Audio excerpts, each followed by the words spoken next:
வணக்கம் மாணவர்களே, உங்கள் எல்லோரையும் ரோஜா தோட்டம் சேனலுக்கு அன்போடு வரவேற்கிறேன். தமிழ் அறிவியல் சமூக அறிவியல் பாடங்களுக்கான பிளேலிஸ்டோட லிங்க் டிஸ்கிரிப்ஷன் பாக்ஸ்ல தரப்பட்டிருக்கு. தேவைப்படுறவங்க பயன்படுத்திக்கோங்க.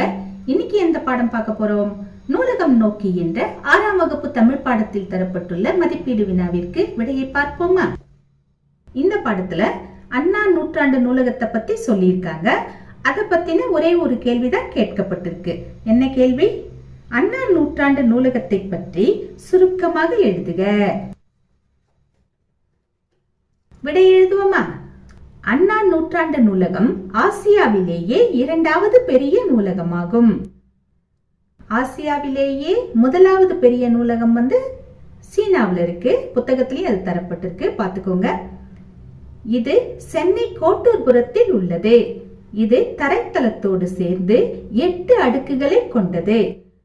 நூல்கள் மீது அண்ணா கொண்ட பற்றின் காரணமாகவும் அவரது நூற்றாண்டை சிறப்பிக்கும் வகையிலும் இந்நூலகத்திற்கு அண்ணா நூற்றாண்டு நூலகம் என்று பெயர் சூட்டப்பட்டது.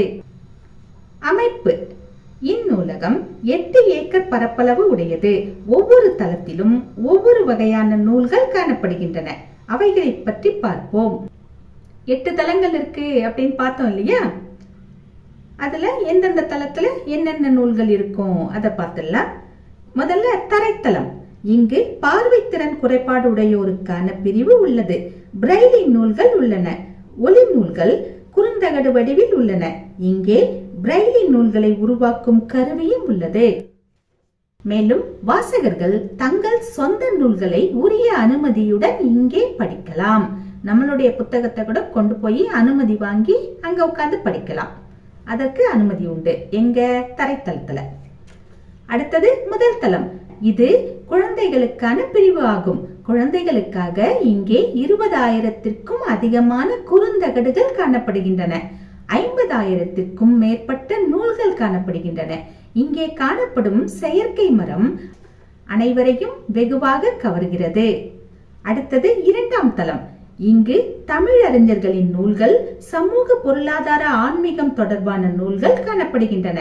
மேலும் இலக்கியங்கள், இலக்கணங்கள், கட்டுரைகள், கதைகள், கவிதைகள், புதினங்கள், நாடகங்கள் என பல்வேறு நூல்களும் காணப்படுகின்றன. அடுத்தது 3ஆம் தளம். இங்கே கணினி தொடர்பான அறிவியல் நூல்கள், தத்துவ நூல்கள், அரசியல் நூல்கள் போன்றவைகள் காணப்படுகின்றன. அடுத்தது 4ஆம் தளம். இங்கே பொருளியல், சட்டம், வணிகவியல் தொடர்பான நூல்கள் காணப்படுகின்றன. அடுத்தது 5ஆம் தளம். இங்கு கணித நூல்கள், அறிவியல் நூல்கள், மருத்துவம் தொடர்பான நூல்கள் போன்றவைகள் காணப்படுகின்றன. அடுத்தது 6ஆம் தளம்.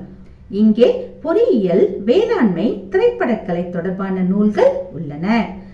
அடுத்தது 7ஆம் தளம். இங்கே வரலாறு, சுற்றுலா போன்ற நூல்களும் அரசு கீழ்திசை சுவடிகள் நூலகமும் காணப்படுகின்றன.